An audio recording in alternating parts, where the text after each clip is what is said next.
Let's get real for a second, guys. Why do we actually give charity? Do we give it to make ourselves feel good or look good? Or do we give it because we sincerely want to benefit people and earn the pleasure of Allah?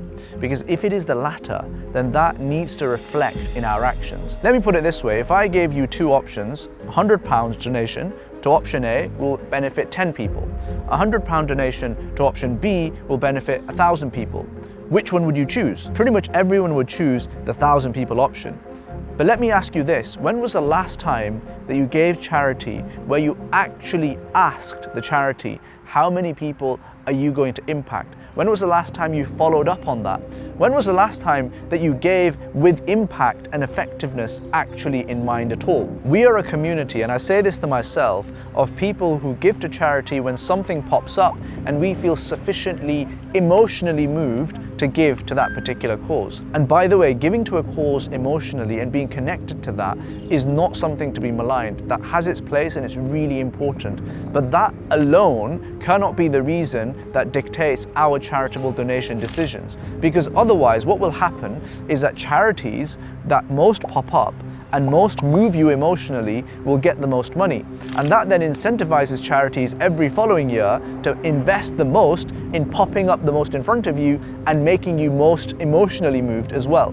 But we've already decided that those metrics are not the metrics why we should give to a charity. The metric that matters is impact and effectiveness and earning the pleasure of Allah. But it doesn't have to be that way, folks. And in this video, I want to share with you a formula that helped me rethink my approach to charity and 695x the impact of my donations.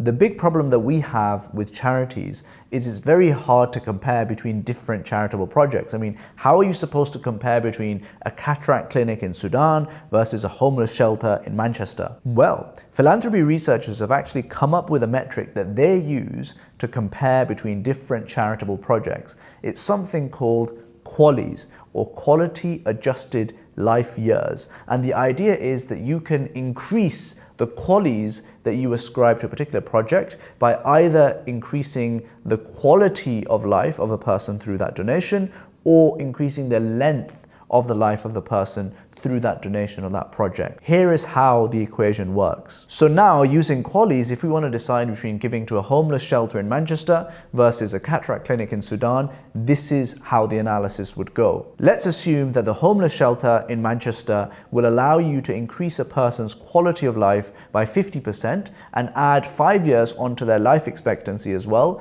And with that £1,000, you can reach 5 people.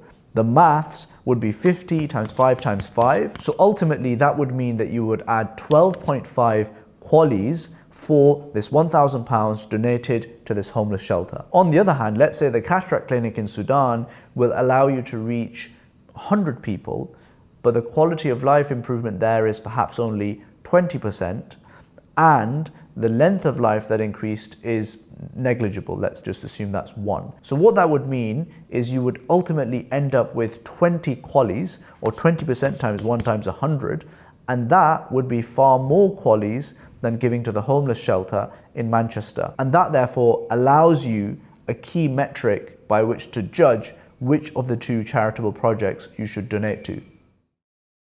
There are some obvious problems with this formula, and I want to be candid with you about them. In other words, the reason why you don't give £500 to a charity at 5 p.m. just as you've left work, but you do end up giving that £500 at the end of the evening after a charity dinner is because of that emotional and human connection. And to deny that would be to deny our humanity.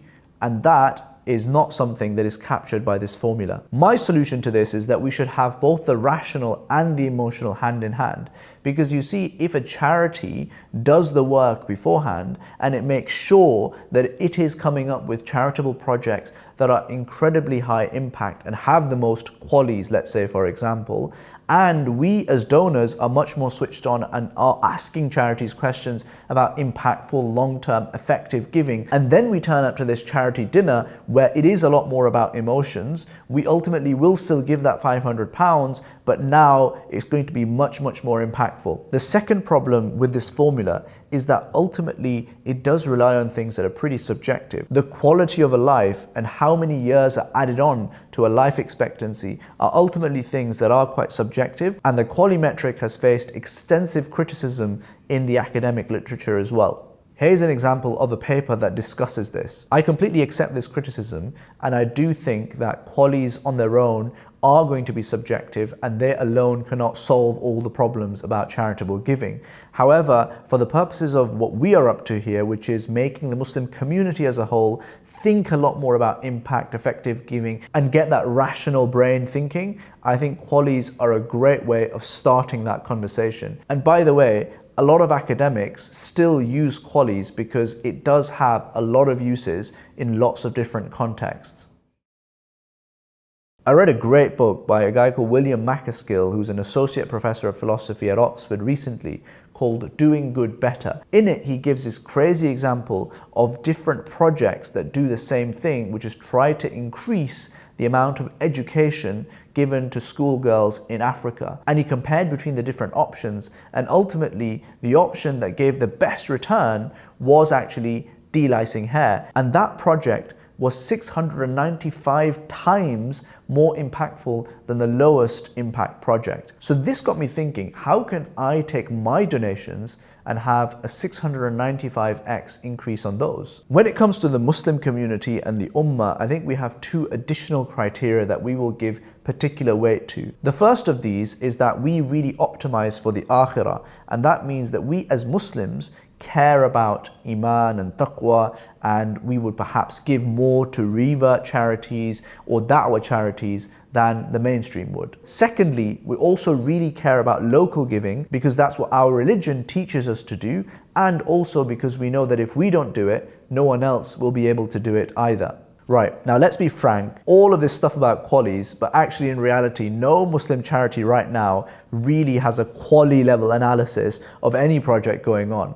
So what do we do? So what we can do is two key things. The first strategy is diversification of your charity portfolio. Because look, right now, we just don't know where the most impactful, high quality projects are out in the Muslim charity world. So what we do is we take a prima facie screen and make sure that we get a whole bunch of the quality looking Muslim charities that don't have any issues going on with the Charity Commission or any bad press or anything like that. And we do some background checks on these charities and make sure they're all coming up clean. And then we've got this list of potentially good charities, and then we spread our bets, our charity bets across this portfolio, knowing that inshallah that will mean that we will hit at least some of those really high impact projects, which will mean that our impact as a whole from our giving will go up much higher. The second strategic thing that we can do is give to neglected areas, because that will make our pound speak a lot louder. And so what we have done is focused on the strategic and the local NGOs that do fantastic work, but often are overlooked in the wider melee when it comes to charitable giving.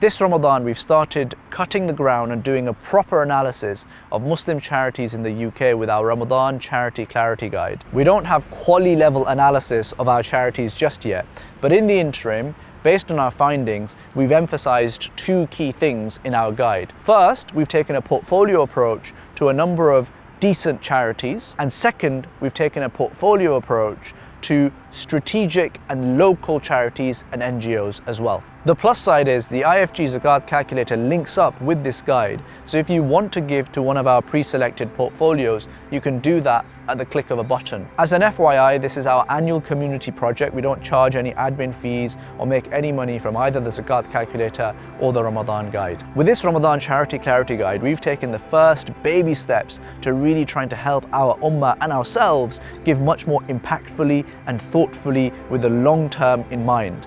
If this video has benefited you in any way, or it's provoked your thoughts, then please do like it, and please do share with your friends and family as well. Please also subscribe to the channel and let us know what you think in the comment section below. Until next time, Assalamu alaikum.